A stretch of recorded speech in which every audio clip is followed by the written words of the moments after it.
Ассаламағалейкум көрермендер, ассаламағалейкум Беки. Өзіңізбен өткен жолы бір жақсы сұхбатқа куә болып, Таңжарық ақын және Таңжарықтың тағылым алашшыл идеясы туралы әңгіме өрбітіп едік. Бүгінде міне бір жақсы әңгімені өрбітіп, көрерменге көзайым болғалы отырмыз. Бүгінгі тақырып сіз өзіңіз жалпы өзіңіз және өзіңіздің төңірегіңіздегі әдебиетші қауым төңірегінде болса, жалпы сіз кімсіз? Мен өзім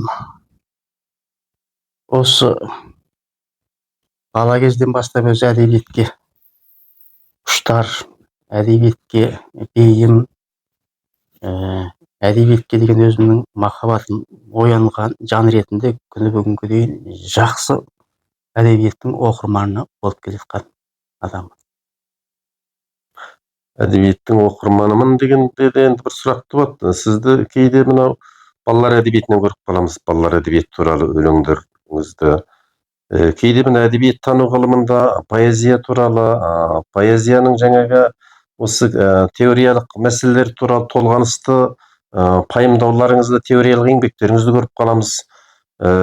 Кейде басқа да бір шығармашылық саласынан байқап жатамыз да, енді бірде кәсіптік жағынан оқытушылығыңызды байқап жатамыз. Кімсіз деген сұрақ соған қаратылып жатады да, жалпы бағытыңыз не өзі мына әдебиеттегі жаңағы өзіңіздің жарайды жақсы оқырман екеніңізді, жақсы оқырман арқылы қаламыңызды ұштағаныңызды білдік. Әрине сол мен айтқалы отырған ойым сол жақсы оқырман болып, сол арқылы әдебиетке келдік, әдебиетті оқыдық. Әсіресе мен орта мектеп бітіргеннен кейін Шинжаң университетіне әдебиет факультетіне барып түстім. Өзімнің қызығатын мамандығыма. Сол кезде Шинжаң университетінің кітапханасы, мына мәдениет төңкерісінде жабылған кітапханасы ашылған кез екен. Сол кезде мынау 50-ші жылдарда мынау Совет одағы мен Шығыс Түркістанның екеуінің бір-бірімен байланысы жақсы болып тұрған кезде барған осы жақтағы мықты ақын жазушылардың кітаптары жаңадан сол мен барған жылы ашылып оқырмандарға берілген екен. Барып қазынаның ішіне кіріп кеттік әншейін. Сол арқылы осы қазақ әдебиетімен таныстық. Сонымен бірге Қай жылы бұл? 80-ші жылдардан бастап. 80-ші жылдардан бастап. Ол кезде ұмытпасам осы мына Қазақстанның әдеби журналдары, мына Үрімжідегі үлкен кітапханалар, үлкен оқу орындарына жаңағы пошта арқылы жазылып арнайы оқылып тұрады, барып тұрады. Оқылып тұрады. Сол кезде біздің сол Шинжаң университетінің кітапханасына қазақ әдебиеті, мынау Жұлдыз журналы, мынау мәдениет және еңбек дейтін журнал, сол бірнеше журналдар баратын. Соларды қаласа тармаса оқитынбыз. Сонымен бірге біздің мына Шұғыла журналы, Лайдың журналы, Алтай асы журналдары, Іле жастар журналы деген журналдар шығып, соларда әдеби шығармалар жариялана бастады. Сол арқылы біздің сол әдебиетке деген қызығушылығымыз, әдебиетке деген бейіміміз тіпті де сол әдеби шығармашылыққа қарай бейімделе бастады. Демек, жаңағы қазақ әдебиетінің ортақ әдеби қазанынан, қазақ әдебиетінің ортақ қазынасынан сол кезде сусындаудың мүмкіндігі сіз үшін болды ғой? Әрине, өте керемет болды. Сол кездегі мынау бізге таныс емес, біз бұрын білмеген әдеби шығармашылықтың қазақ елінде болғандығы, әдеби ортаның болғандығы бізге ерекше әсер етті. Сол кезде мынау Сырбайдың, Қадырдың, тағы да мынау Еркін Ибітанның, бір топ сол кездегі жас ақындардың жинағы сол жаққа барған екен. Соны оқу арқылы осындай бір Қазақстанда, қазақ елінде жас буынның қалыптасып келе жатқандығын байқадық. Әрі сол кезде содан кейінгі жылдарда осы аталған ақын жазушылардың шығармаларымен толық танысу мүмкіншілігі. Сол 80-ші жылдардың өзінде Қазақстанның қазақ әдебиетінің озық үлгілерімен танысудың мүмкіндігі болды дейсіз ғой? Әрине. Енді осында бір тағы бір әңгіме еске түседі. Бәрімізде арғы бет Алтайдан, Іледен, Тарбағатайдан сол Шинжаң қазақ әдебиетінің кейінгі жетілген жас буын ретінде келдік қой. Сол жақта көп нені оқыдық. Бірде-бір журналистермен отырған кезде мынау шетел қазақ әдебиеті немесе шетел әдебиеті туралы сөз болып қалған кезде Ол кісілер айтады, сіздер сол жақта Қытай әдебиетін оқыдыңыздар ғой, иә деген сияқты бір кемсітушілік сауал қояды маған. Иә, солай. Сосын мен айттым, иә біз Қытай әдебиетін оқыдық, бірақ Қытай әдебиетінің де жақсылықтары болды. Кезінде Қазақстан әдебиеті тікелей пошталар арқылы барып тұрды, және әлемнің әдебиетінің озық үлгілері бірінші Қытай тіліне аударылып, екінші ұйғыр қазақ тіліне аударылып, бізге уағымен жетіп тұрды дедім. Мысалы үшін сол кезде еске түскендері бойынша айтатын болсақ, мысалы Лев Толстойдың еңбектері, Бальзактың шығармалары, жаңағы Андерсеннің балалар ертегілері, Иван Буниннің әңгімелері, Михаил Шолоховтың жаңа көтерілген Тынық Дон, Көкше дала деген кітаптары, сосын өзіміздің қазақ жазушылары Сәбит Мұқанов, Ғабит Мүсірепов, Ғабиден Мұстафин сынды қаншама жаңа қаламгерлердің еңбегі бізге жетті, біз соны оқыдық. Соны жаңағы осы жақтың әдебиетімен сусындап, советтік деңгеймен өскен кейбір жастар соны айтқан кезде аузынан қайтып, сіздер соны сол жақта танып білген екенсіздер ғой деп таңданғаны бар. Демек екі жақтағы қазақ әдебиетінің осындай бір кейбір түсінбеушіліктен, арғы беттен келген қаламгерлерге бергі бет кейде жатырқап қарап жатпай ма? Біз алғаш келгенде осы Қазақстан келген кезде сол жаңағы өзіңе қойған сұрауларды осы жақтағы әдебиетшілермен арала бастаған кезде бізге де қойды. Сендер мына қазақ әдебиетінен хабардарың бар ма, мынандай ақындар бар, мындай жазушылар бар деген кезде біз сол өзіміздің танысқанымыз бойынша бұл жақтағы жазушылардың, әсіресе кейінгі кездерде мына Мұқағали мен Жұмекеннің шығармаларының барғандығын, оларды біз толық оқығандығымыз, сонымен бірге мынау кейінгі мына классиктардан кейінгі буындардың шығармаларының барғандығын, жаңағы қазақ әдебиетінен жұлдыздан оқыған ақындарымыздың атын атаған кезде тіпті өздері білмейтін болып шықты, бұл қандай деп. Сол арқылы біздің жаңағы қазақ әдебиетінен сусынғанымызды, тіпті кейбір осы жақтың өзімізбен бірге анау магистранттары да болды. Солардың өзімен жаңағы осы әдебиет жөнінде сөз таластыра алатын дәрежеге барғаннан кейін барып, сендер ешнәрсені білмейді екен, аңғармайды екен, Қытай емес екен, қазақ екенсіңдер деймін. Қытайша оқыған Қытай ғана екен деп жүрсек, сендер қазақтан хабарларың бар екен ғой деп өздерінің мойындағандығын, сонымен кейін бізбен тіпті де жақсы дос болып, жаңағы шетке қалуын қойғандығын талай куә болған жеріміз бар. Енді мына шетел қазақ әдебиеті дегенде кейбіреулер ойлайды, мыналар бөлініп жатыр ма, бөлініп жатқан емес. Мысалы, зерттеу қажеттілігі үшін теориялық аймақ бойынша туған ұғым ғой. Осында біздің қаншама мүйізді қарағайдай қаламгерлеріміз болды. Солардың айтқан сөздерінің бәріне ортақ сөз. Қазақ әдебиеті біреу. Соның шетелдегі өркен, немесе шетелдегі бұтағы, немесе шетелдегі бір Каусар бұлағы деп солай атап келді ғой. Сондықтан да мынау шетел қазақ әдебиеті дегенде жақында ғана мысалы Мағаз Разданұлы деген үлкен жазушының 100 жылдығы аталып өтті. Осы Қазақстан жазушылар одағы мен Ерженбек халықаралық қоғамдық қорының бірігіп өткізуінде соның басы қасында болдық. Өткен сұхбатта өзіміз Таңжарық ақын туралы айттық, Ақыт Өлімжыл туралы айтылып жатыр. Мысалы Ақыт Өлімжылның жаңағы осы Абайдан бұрынды өлеңдер жинағының жарық көргендігі туралы. Демек жаңағы осы шетелдегі қазақ әдебиеті осы жалпы қазақ әдебиетін бүтіндеп толықтандырып тұратын соның бір жапырағы сияқты, жап-жасыл теректің бір бұтағын кесіп тастасаңыз, сол бір жақ бүйірінің үңірейіп қалатын сияқты, сондай бір әдебиеттің бір тармағы ретінде қарауға болады ғой. Әрине, ол енді қазақ деген өзі бір ұлт қой. Жалпы қазақ деген бір ұлт екен. Ал енді қазақ қай жерде болса да, ол жаңағы қай мемлекетте болса да, қай бір өңірде болса да, сол өңірдің әдебиеті қазақ әдебиетінің бір бұтағы ретінде қосылу керек. Мысалы, Қытайда жаңағы Қытай әдебиеті деген бар. Ал енді мына Тайвань, Шанган, одан кейін мына шетелдегі Қытайлардың әдебиетін сол өздерінің әдебиетіне қосып оқытады. Оларды бөліп жармайды. Сол шетелдегі әсіресе мына Тайвань әдебиеті өте дамыған. Шангандағы Қытай жазушылар бар, олардың әдебиеті мына Гонконгтағы. Сонымен мына шетелде де Қытайдың мықты жазушылар бар, жазушы ақындар бар. Соларды жаңағы Қытай әдебиет тарихының бір бұтағы ретінде студенттерге сабақ қылып өтеді.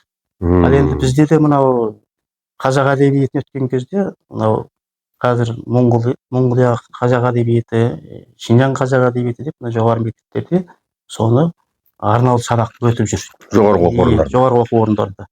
Енді жинақтап келгенде бұл бір әдебиет. Бір қазақтың руханияты үшін, бір қазақтың жаңағы сол қазақ ұрпағының рухани әлемін байыту үшін қазақтың мәдениеті, әдебиеті, тарихының ортақтығын сипаттайтын әдебиет екендігі сөзсіз. Сондықтан оны бөліп жарып, анау шетелде туған шетелдік әдебиет, мынау анада туған, мынада туған деп бөліп жаруға келмейді.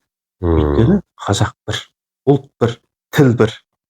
Ал енді тіл бір, ұлт бір болғаннан кейін тіл әрине бір болу керек. Өйткені әдебиет тілдің айнасы.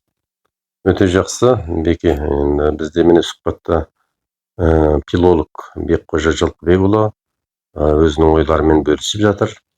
Мынау Абайдың ағартушылық идеясы жаңа арғы бетте, мысалы үшін Ақ Дүлім жылының жырларында, Асқар Татарайұлының өлеңдері менен шығармаларында, Мағаз Аразданұлының шығармаларында сол жақта жалғасын тапқан сияқты көрінсе, Таңжарық ақынның түрме жырлары, Қажығұмар Шабданұлының түрмеде жазылған қылмыс романы, ол өз алдына жаңағы осы мына түрме әдебиеті деген бір әлем әдебиетінде бар, бірақ қазақ әдебиетінде толық қалыптаспаған әдебиеттің бір үлгісін сол бір тағдырдың қиын күндерінде Таңжарық жаңағы Қажығұмарлар жасады деуге де негіз бар.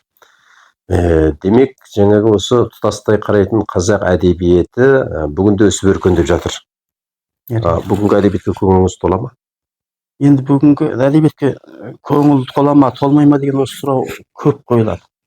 Әдетте осы тілшілердің көбі бір әдебиетшіден сұхбат алып жатса, осы сұрауды көп қойылады. Енді бұл жердегі мәселе жаңағы әдебиеттің жаңағы нашар немесе нашар емес, немесе әдебиет бар немесе жоқ деңгейге келіп саяды. Бірақ әдебиет жалпы әрқайсы дәуірде де оның озығы болған, тозығы болған, кереметі болған, нашар болған. Бірақ дәуірдің заманның өтуімен бірге жаңағы қалатын әдебиет қалады. Оқырманның жүрегінде қалатын өлең жатталып қалады. Оқырманның көкейінде оқылатын роман оқылады. Ал енді оқылмайтын роман, оқылмайтын өлең, ол көнеріп, қоқысқа кететін жағдай болады. Жинақтап келгенде әр заманда әдебиет бар. Әдебиет сөзсіз бар. Әдебиет болғанда шығармашылық бар.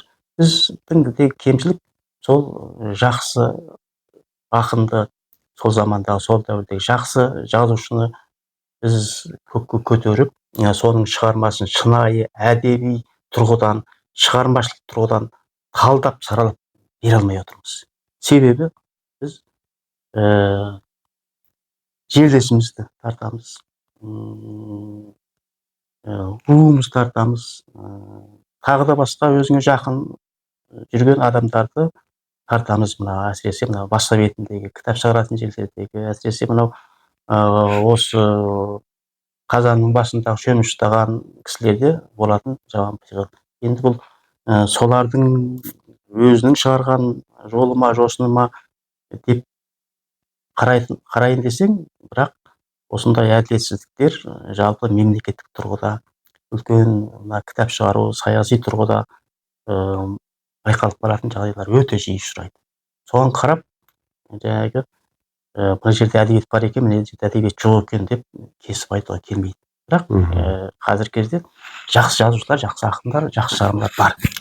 Демек, сіздің айтқаныңыздан мен түйіндеп отырғаным, әдебиет бар, өсті, өркендеді. Бірақ соны таразыға тартып, әділет таразысына тартатын әдеби сын, әдеби сыншы деген мәселе жетіспейді дейсіз ғой. Мысалы, осыдан ой түседі, осыдан 16-17 жылдың алдында болу керек, 20 жылға таяп қалды. Мен Қазақ әдебиеті газетінде поэзия биік, ал проза деген мақала жаздым. Бүгінгі поэзия соншама өсіп өркендеді, дамыды, ал прозашы деп прозадан бір-екі жазды мысалға келтіріп сынадым.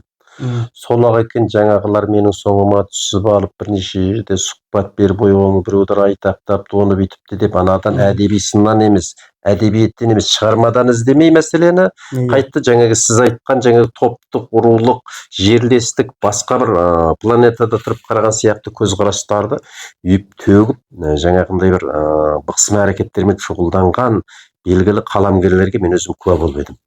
Иә, сонда байқағанымыз жаңағы бүгінде сол әдеби сын бізде жетіспейді. Бізде өз әдеби сыншы дегеннен қазір кім бар? Қашатын бұл. Бар ма өз әдеби сын? Әдеби сыншы болғанда әдеби сыншы сол Біреу 50-ге келсе, біреу 60-та келсе, бір әдеби сыншы шығады, оның шығармасын мақтайды. Соны жалдап алады да, міне гонорарын қаламақысын береді, не чайын береді де, Иә, мен 60-қа келдім, мен 70-ке келдім, мен 80-ге келдім, мен туралы давай жаз дейді. Сосын жаз бір дейді. тапсырма береді. Содан кейін барып ана газеттерге, журналдарға келіседі. Мінекей деп. Содан кейін шығады, қарасаң мақтау.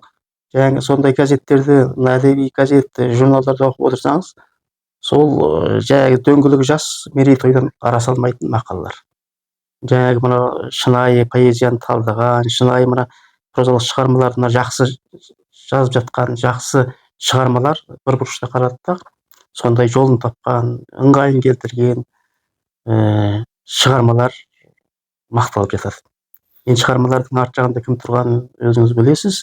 Осындай топқа, жікке бөліну, жаңағы руға бөліну, кішірею арқылы біз ол әдебиетімізді керемет көркемдігі жоғары, мынау дүние әдебиетімен теңесетін кейбір шығармаларымызды елеусіз қалдырып отырған жайымыз бар. Осыдан еске түсіп жатыр, және дәл қазір есіме түсіп отыр. Өткен жылы, осы 2024 жылы мемлекеттік сыйлыққа кандидат ретінде біраз қаламгерлердің аты баспасөзде жарияланды. Ілешала бір ай жетер-жетпесте сол кісілерді мақтаған әртүрлі мақалалар арт-артынан қараталасып әлеуметтік желіде, баспасөзде жиі жарияланды. Осы жиі дегенде де жаңбырдан кейін құрақтай деп айтуға болатындай сөйтіп кетті де. Сосын анау әдеби бағалау өтті, біраз кісілер алды, біраз кісілер өкпеледі. Жаңағы жауқазындай көктеген, қауашағын жарған, құрақтай жап-жасыл болып жайнап келе жатқан қалың сынымыз, әдеби сынымыз жаңағы жоқ болып кетті. Демек бізде жаңағы ұраншылдық, Әрине. көзбояушылдық. Біздің мынау енді саясатқа кейде барғың келмейді, бармасаң да қазақта бір осы жақта қалыптасып қалған әдеби ортада, саяси ортада бір сөз бар. Сен саясатпен айналыспасаң, саясат сенімен айналысады дейтін. Біздегі жаңағы осы 30 жылда үйренгеніміз біреу жалтақтаушылық, біреу екіжүзділік болды десе, осыны біз әдебиетке де сүйреп келген жоқпыз ба? Әрине сол. Бұл енді жалпы біздің қазіргі қоғамдағы тәуелсіздік алғаннан кейін біз енді дербес мына таланттар, әсіресе мына жазушыларды, әсіресе мына рухани саласында жүрген керемет тұлғаларды, мына ұлттық идеологиялық тұрғыда сөз айтып жүрген азаматтарымызды көтеруіміз керек еді. Бірақ өкінішке орай олай болмай тұр. Олай болмайтын себебіміз жаңағы осы өнер саласындағы қай сала болсын, жаңағы атаққа таластырып қоятын, мемлекеттік сыйлыққа таластырып қоятын, одан кейін мына баспадан әр жыл кітаптар шығарылады, соған таластырып қоятын, сонымен бірге мына мүшәйраларда өздері біреулер үйістіріп алып, осы мүшәйраның басы әлем болады, сол негізді үйістірайық дейтін алдын ала жоспар жүріп жатыр. Айтыс ақындарында да сондай, айтыстарда да сондай бір өзі жаңағы саяси ауқымға бейімделген. Ал енді сол саяси ауқымның басында отырған, сол жоғары жақтан қаржы бөлетін адамдардың бір ауыз сөзінің бағыт-бағдарыменен жұмыс істейтіндер көбейді да, жаңағы шынайы өнерді, шынайы шығарманы бағалайтындар азайып кетті. Жоқтың қасы деуге болады. Сол себепті біздің әдебиетіміз, өнеріміз, біздің жаңағы талантты жастарымыз, талант иелеріміз үмітсізденіп, әзір осы әдеби ортадан шет қалып қалған жағдай бізде ауыр. Демек, әдебиетте әділетсіздік жүріп жатыр деуге негіз бар. Солай ма? Демек, әдебиетте жаңағы жемқорлық, артық кесік, жаңағы топшылдық, жікшілдік ауыр деуге болады. Ал енді соны шынайы айтқан, екеуміз шынын айтып отырмыз ғой. Енді осы әңгімемізді оқырман тыңдайды, екеуміздің сол газет басында отырған сол журналдағылар екеуміздің шығармаларымызды бұдан кейін баспауы мүмкін. Біраз адамның шиқана тиіп қалуы мүмкін дейсіз ғой. Иә, әрине. Жаңағы мына бір сыйлықты ортаға тастай сап, соған таластырып, соның қызығын көріп, ең соңында біреуге бере салу дегенде бір қызық, тағы бір анекдотқа жақын әңгіме еске түседі. Мынау Тарбағатай жерінде Баспай Шолақұл деген атақты бай өткен, мыңғырған малы бар. Тарихқа белгілі Баспай бай деген. Сол кісіні жаңағы осы мына Тарбағатай аймағының уәлиі қылып, бір жерге жұрттың алдына апарып, жаңағы спорттық шаралар өткізіп, соған куә қылып сөйтіпті дейді. Соны мына баскетбол волейбол, футбол ойнаткандарды апарып көрсөтүп сөйткен кезде ана кісі енді ананы онша жақатпаса керек. Мен енді мына менің қылығым ба, менің әкім болғандағы қылығым осы, мына балалардың ойынын көруме деген жақатпаған дағысы болса керек. Соның қасақана қиқарланып сауал қойыпты дейді. Мыналардың барлығы анау бір допқа неге таласпап жүр? Иә. Ана бір допқа таласқанша ақшасын мен берейін, бәріне бір доп алып берсеңдерші.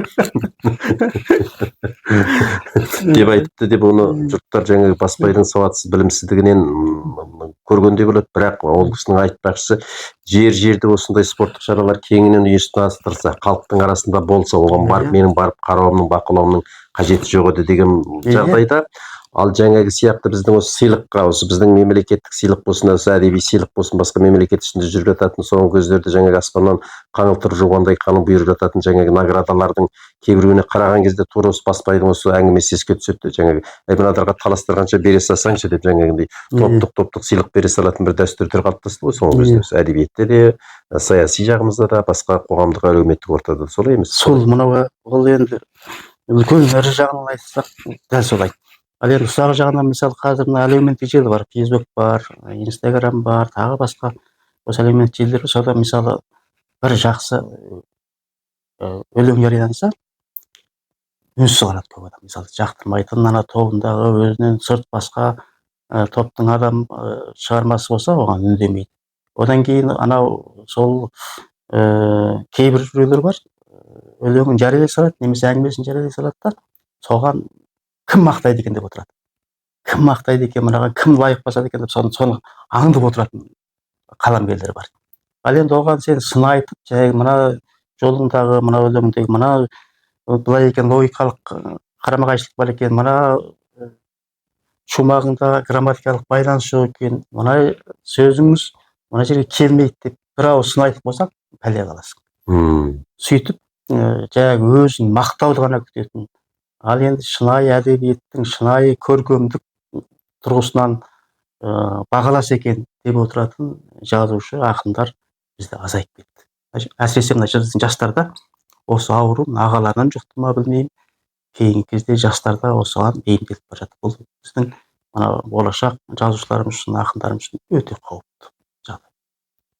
Әдеби сынның жоқтығынан, әдеби сынның әділетсіздігінен біз жастарымызды тек мақтау мен мадақтауға, жаңағындай біреудің шапағаты мен махаббатына бөлене бергісі келіп тұратын бір даңғойлыққа дейміз бе, далбазалыққа дейміз бе, далбасалыққа дейміз бе, жеңіл атаққа дейміз бе, соған үйретіп бара жатқан жоқпыз ба, сүйреп бара жатқан жоқпыз ба деген келіп тұрады ғой. Соған үйретіп алдық.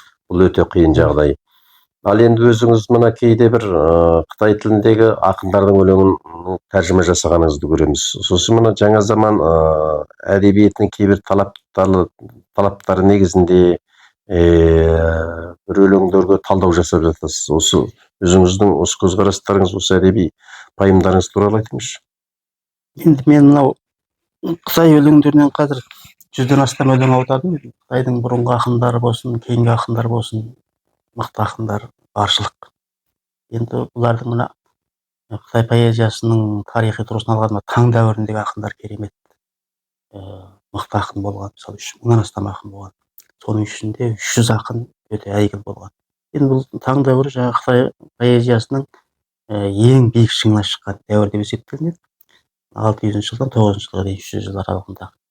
Енді кейінгі поэзиямыз сол таң дәуіріне жетпеді. Әлі жете алмай келатырмыз деп Қытай әдебиеттанушылар күні бүгінге дейін зарлап келе жатыр. Сондағы себеп не? Сондағы таң дәуіріне неге жетпеді деген сұрауға жауап бергенде олар не дейді? Суреткерлік. Шығармадағы суреткерлік. Мына өлеңдегі суреткерлік. Кәдімгі суреткерлікпенен, образлықпенен жаңағы шынайы өмірді бейнелеп оқырманның көкейіне шегелеп қоятын сондай поэзия күні бүгінге дейін тумады деп айтылады.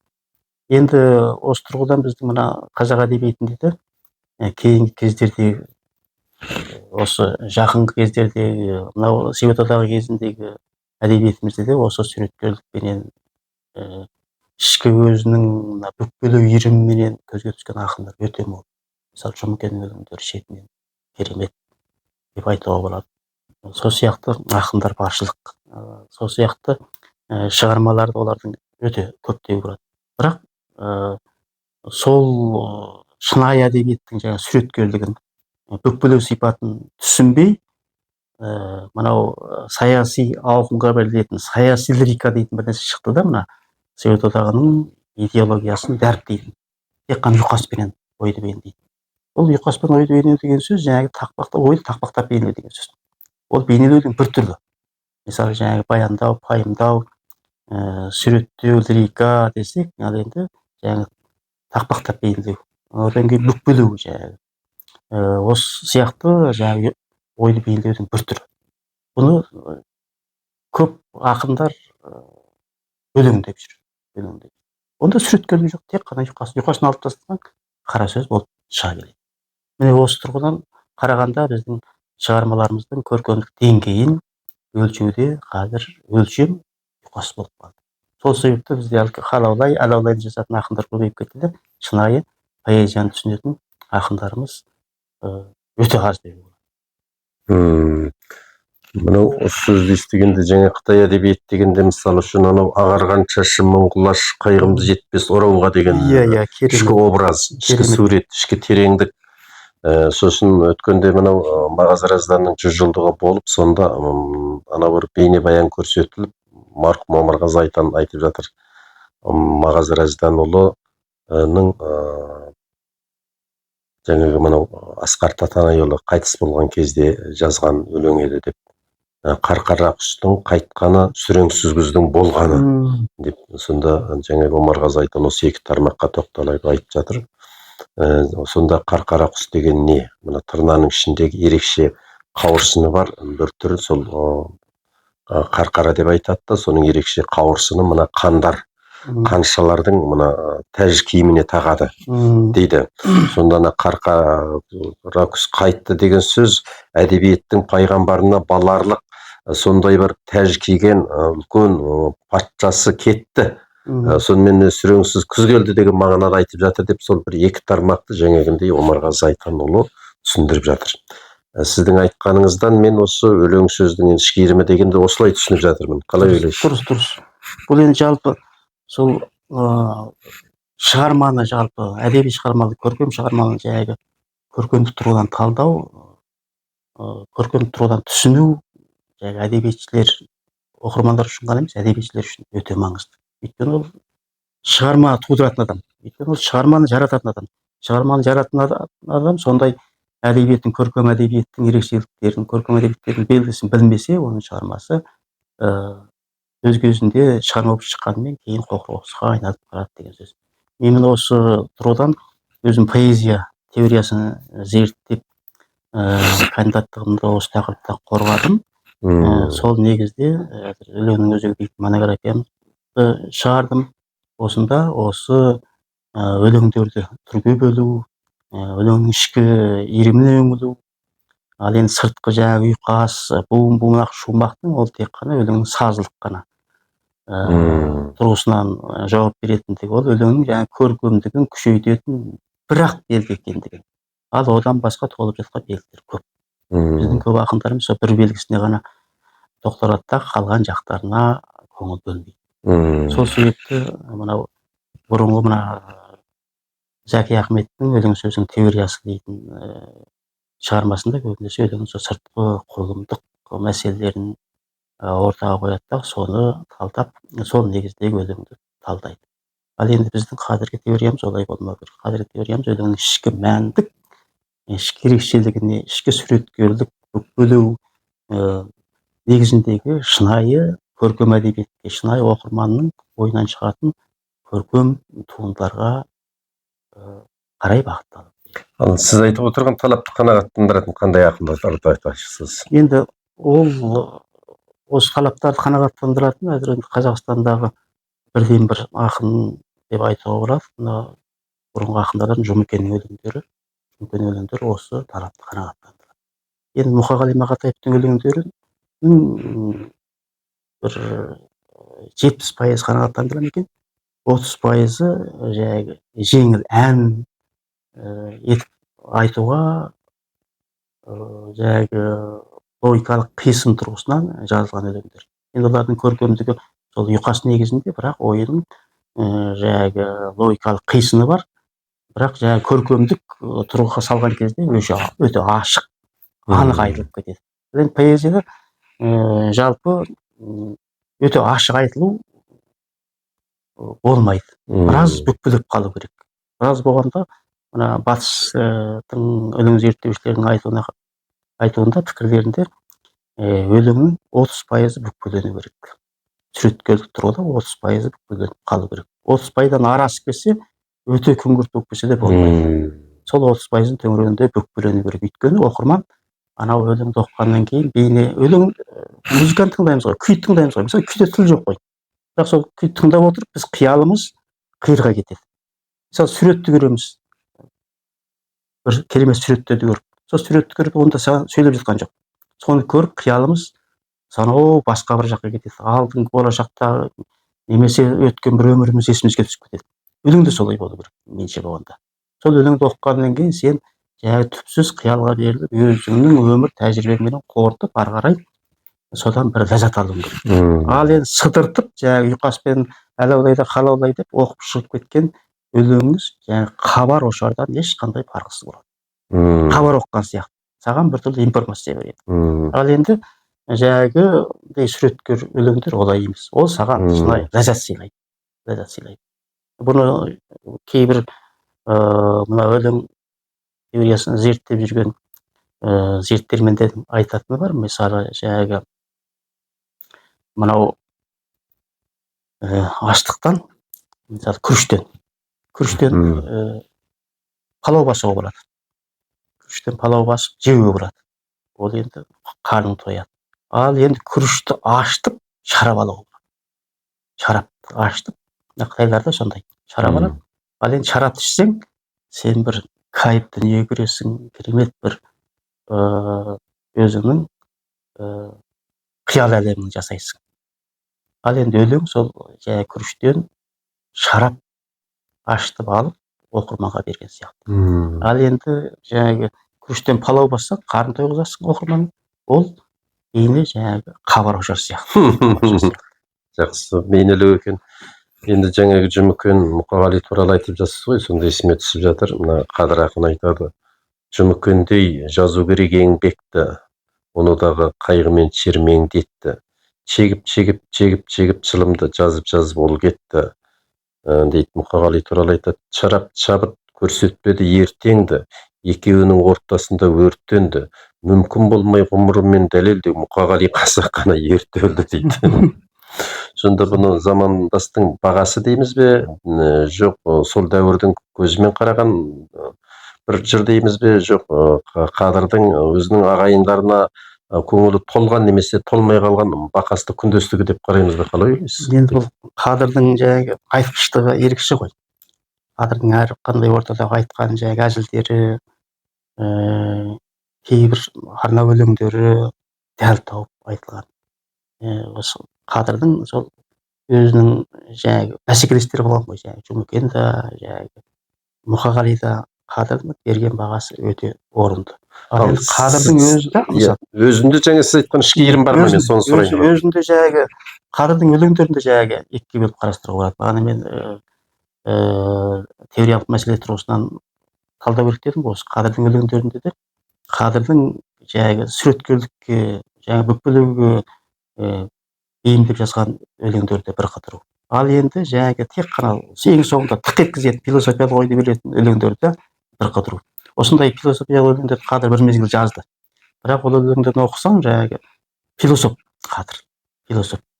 Бір қарасаң Қадыр философ, бір қарасаң ақын. Сондықтан Қадырдың шығармасында философиялық ойын бейнелейтін өлеңдерді бөлек алып, ал енді шынайы ақындығын бейнелейтін өлеңдерді бөлек алып қарастыру керек.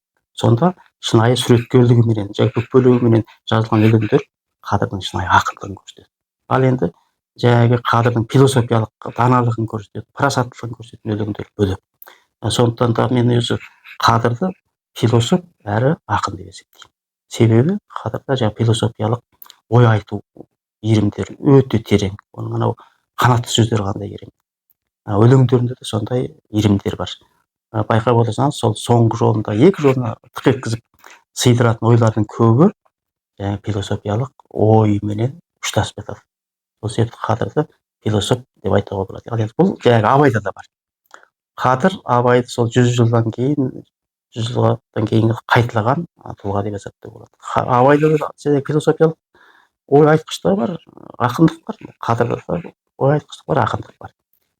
Бұны қазір осы біздің мына әдебиет зерттеушілеріміз, әсіресе поэзия зерттеушілеріміз осы мәселені бөліп алмай, бөліп қарастырмай, екеуін бірге қарастырып, жаңағы философиясында, жаңағы көркем әдебиет тұрғысындағы шығармаларында қосып алып, жаңағы бір қорытынды шығара алмай жүрген жаңағы сол жөніндегі осы тұлғалар жөнінде зерттеудің ең кемшілігі осы деп есептеймін.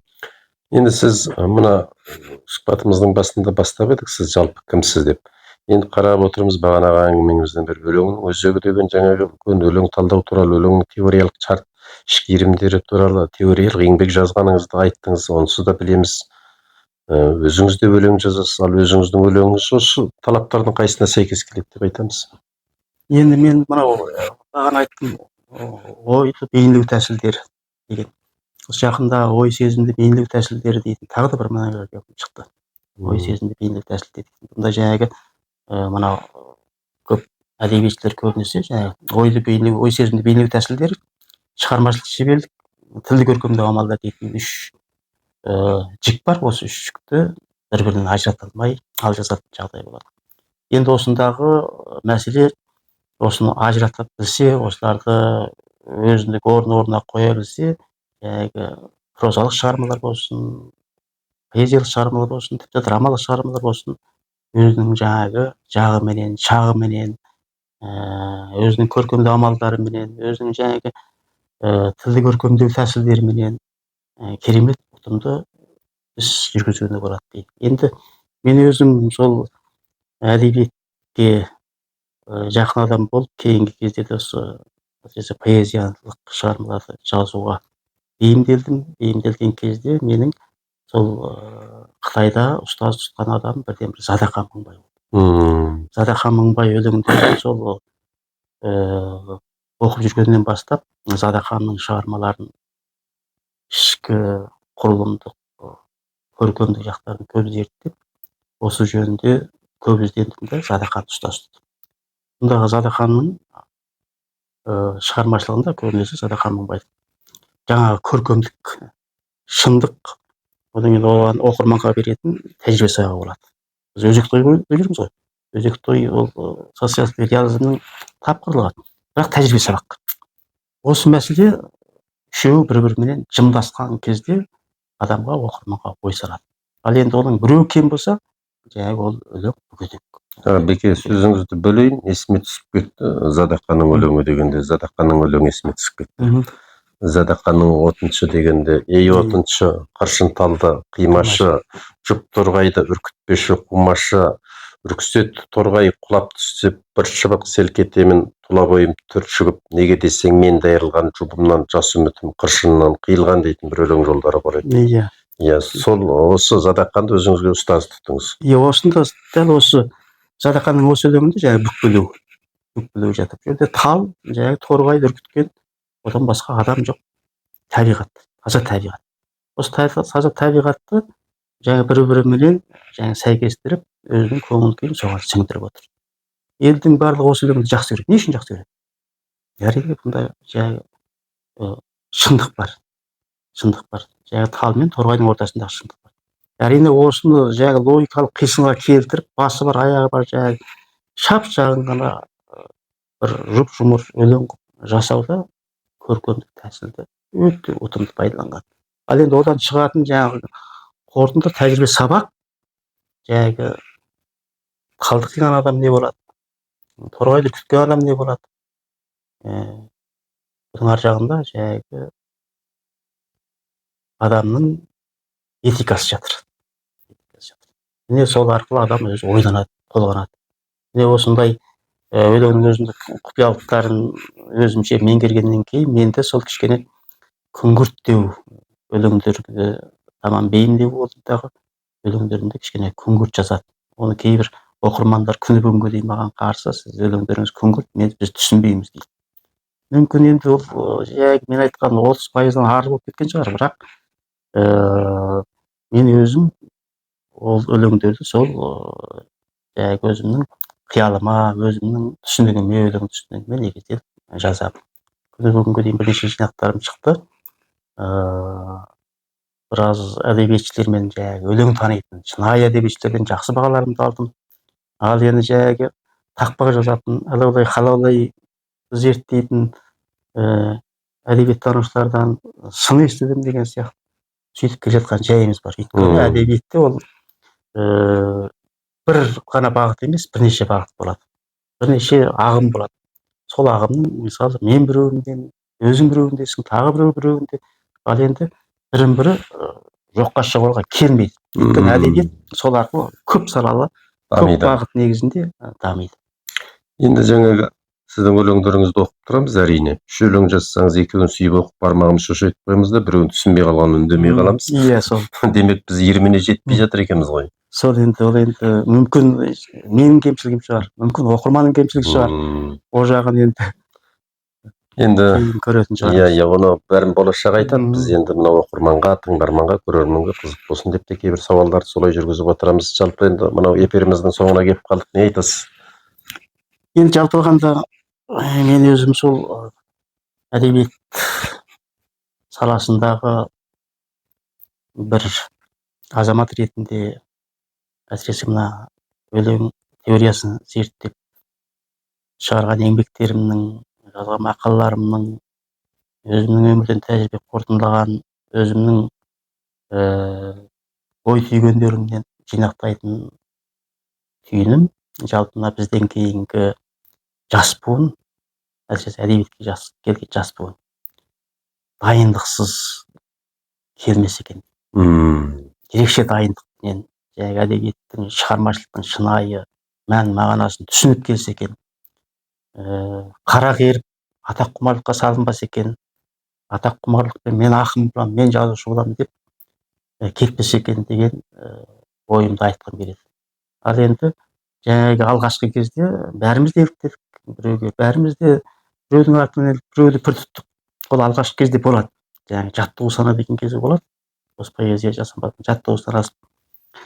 жаттығу санасында барлығы болады. Ал енді бірте-бірте жариялаған кезде, өзіңнің шығармаларың пысып жетілген кезде, оқырманның ойынан шығады деген кезде, бірнеше ақындарға, ағаларға көрсетіп барып, жариялауға болады ма, болмай ма деген тұрғыда жариялау керек. Енді мына қазіргі біздің газеттер бар, журналдар бар, соларда пыспаған шығармалар жарияланады. Өйткені біреудің анау, біреудің мынау деген сияқты. Біреу шай берген, біреу май берген деген сияқты. Оларды көріп біздің әдебиетіміз не болып бара жатыр деп қынжылатын жағдайымыз болады. Шынайы шығармашылық, шынайы жасампаздық мәңгілік өлмейді.